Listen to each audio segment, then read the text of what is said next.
Shalom, Bapak Ibu Saudara. Saya mau share sedikit tentang Alkitab ya, yang adalah cerita yang happy ending ya. Cerita tentang kehidupan ini ya, ditulis tentu oleh Bapa di sorga ya melalui hamba-hambanya. Ceritanya happy ending ya.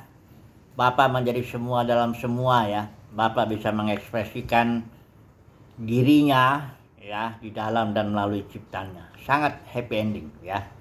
Jadi tapi dengan catatan ya, Alkitabnya harus dibaca semua dari Kejadian 1 ayat 1 sampai Wahyu 22 ayat 21 harus dibaca habis ya. Nah, jadi kalau kayak saudara kalau melihat film ya kan, sutradaranya kan ya, misalnya katakanlah ada contohnya 66 episode lah, kayak seperti Alkitab ini 66 kitab ya. Kalau kita nontonnya di tengah gitu, atau bahkan barangkali hanya menafsirkan 2-3 kalimat dari pemerannya, kan bisa kacau, kita nggak tahu ceritanya ya. Jadi bisa salah tafsir ya, bisa kita pikir ceritanya mengerikan padahal sebenarnya enggak ya, karena nggak lihat apanya, keseluruhannya ya. Jadi saya mau coba komen dulu ya, ini banyak pengajar Alkitab nih, baca Alkitab, dia bilang Bapa di sorga bikin cerita, ciptakan manusia dengan kehendak bebas katanya. Suatu jatuh ya, sebagian dipilih, sebagian dilempar ke neraka selama-lamanya. Ini kan cerita, menurut saya bukan cerita yang indah ini. Wah, horor banget, mengerikan ya, membayangkan Bapa di sorga kayak monster yang sadis begitu ya. Tapi nggak gitu ya, kalau apa. Nah, tapi begini, kita harus melihat Alkitab ini sebagaimana Bapa di sorga yang melihatnya. Kan dia yang bikin cerita. Jadi kita nggak tahu ceritanya kalau kita memandang dari sudut pandang kita ya. Saya beri contoh begini deh. Saudara tahu ya apa, sulaman itu, orang menyulam ya. Dulu saya sering lihat itu, kain besar, dia menyulam gambar ya. Di sebelah depan ini gambarnya indah sekali. Saya pernah lihat itu gambar malam terakhir Yesus itu 12 murid digambar begitu. Tapi coba kita lihat deh dari belakang itu sulamannya tuh rumit banget, kacau sekali, nggak tahu gambar apa itu. Kacau lah, benang-benang bersambung bergambar semuanya. Tapi kalau dilihat dari depan, bagus dia ya.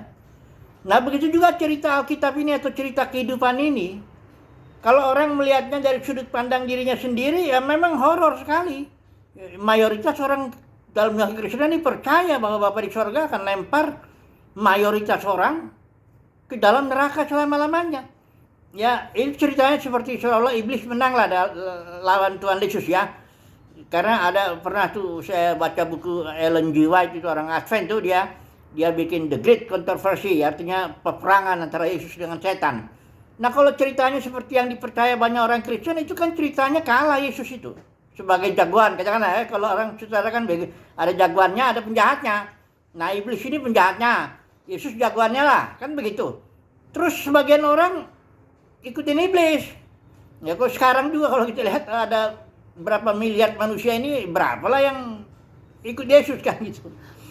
Dan kok ceritanya kok jadi sutradara yang kayak apa yang bikin cerita sehingga penjahatnya menang ya, jagoannya kalah ya.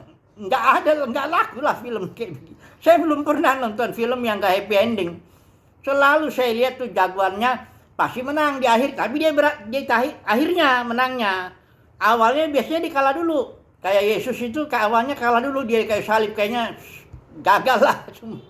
Tapi nanti ya pastilah ya, sutradara yang paling bodoh pun saya kira nggak mungkin lah bikin cerita yang penjahatnya menang selama-lamanya, jagoannya kalah gitu. Nggak ada lah. Tapi anehnya banyak orang percaya bahwa Bapa di sorga bikin cerita yang kayak gitu. Kayaknya Bapa di sorga tuh kayak sutradara yang bodoh lah ya, bikin cerita kok nggak happy ending gitu loh ya. Saya nggak mau membahas argumentasi dulu lah ya. Saya udah baca ini dari Kejadian sampai Wahyu ini dari tahun 78 sebenarnya, waktu saya 2 SMA. Jadi sudah 46 tahun. Saya sudah bikin juga buat studi kristalisasi dari Kejadian sampai Wahyu, ya, tema-tema yang keluar yang muncul dari kitab itu di channel saya ada 1000 lebih lah videonya. Saya melihat makin indah kok ceritanya, ya dengan catatan dipandang sebagaimana Bapak memandangnya. Nah, sekarang coba dulu saya kembali ke dalam kehidupan kita lah ya, pribadi lah ya. Banyak orang Kristen melihat kehidupannya sengsara, nggak enak lah. Jadi banyak orang yang ingin jadi seperti orang lain ya. Saya ingin deh kayaknya kamu enak deh kayaknya, kamu hidupnya lancar-lancar aja semuanya. Ya, nanti kalau orang ceritanya yang itu ditanya itu juga saya juga ingin seperti dia, seperti dia deh, bahagia apa. Ini kenapa begini ya?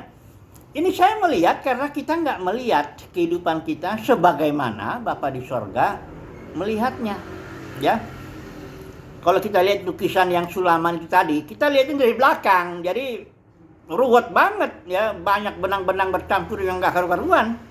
Tapi coba kalau kita dari perspektif lain, dari sudut pandang lain, dari sudut pandang Bapa di sorga, maka kehidupan kita tuh sangat-sangat indah. Saya makin tua nih, makin lama, saya makin nggak mau loh tuker hidup saya dengan orang lain, nggak mau saya. Kenapa? Hidup saya indah sekali. Bukan indah, bukan berarti nggak ada penderitaan, nggak ada sengsara, nggak ada konflik, nggak ada jatuh dalam dosa. Bukan itu yang maksud saya indah ya. Indah itu karena sutradara kehidupan saya ini adalah Bapa di sorga yang membuat cerita itu memang indah, ya. Melihat sebagaimana Bapa di sorga melihat kehidupan kita gitu, wah itu indah sekali, ya. Kita bisa kok mengucap syukur, makanya ada mengucap syukur dalam segala hal, yaitu kalau nggak bisa melihat hidup kita indah, bagaimana mengucap syukur, ya. Nah jadi simpulannya dari share ini apa? Ini Alkitab ini pokoknya cerita yang happy ending lah, ya. Asal dibaca, pertama dari Kejadian sampai Wahyu dibaca, semua dipelajari lah, ya. Dan dipandang sebagaimana Bapa memandangnya. Ini saya komen sedikit lah, barang-barang 2-3 menit lah ini. Ada seorang pengkhotbah terkenal sih, pendeta Henny Christianus, yang pernah dia ngomong, Alkitab itu nggak ada firman Tuhan suruh kita baca Alkitab. Artinya kita harus hanya merenungkan, memperkatakan dan melakukan. Ini benar, harus merenungkan, memperkatakan dan melakukan. Tapi baca Alkitab itu, waduh, itu udah dikomentarin tuh sama pendeta Ezra Sieru, pendeta Deki Ngadas itu ya. Jadi saya nggak komen. Cuman kan ya ngeri sekali lah ya kalau Alkitab tuh nggak dibaca dari awal sampai akhir, bagaimana mau tahu cerita kehidupan yang begitu indah yang Bapa di sorga bikin, ya. Jadi kesimpulannya bagaimana nih ya? Jadi ya, bacalah Alkitab itu seluruhnya dari Kejadian sampai Wahyu. Kemudian mohonlah kasih karunia Tuhan supaya kita bisa memandang cerita ini sebagaimana Bapa memandangnya. Dan yakinlah ya terakhir ya, Bapa di sorga itu masa Bapa yang penuh kasih bikin cerita horor orang masuk neraka selama-lamanya, ya. Tolonglah. Ya udahlah, tapi kalau mau udah yakin begitu ya sudahlah. Tapi saya yakin cerita yang dibikin Bapa di sorga yang adalah sutradara kehidupan ini sangat-sangat indah. Dari awal sampai akhir dia adalah Alfa dan Omega, sangat indah. Bapa menjadi semua dalam semua. Haleluya. Amin.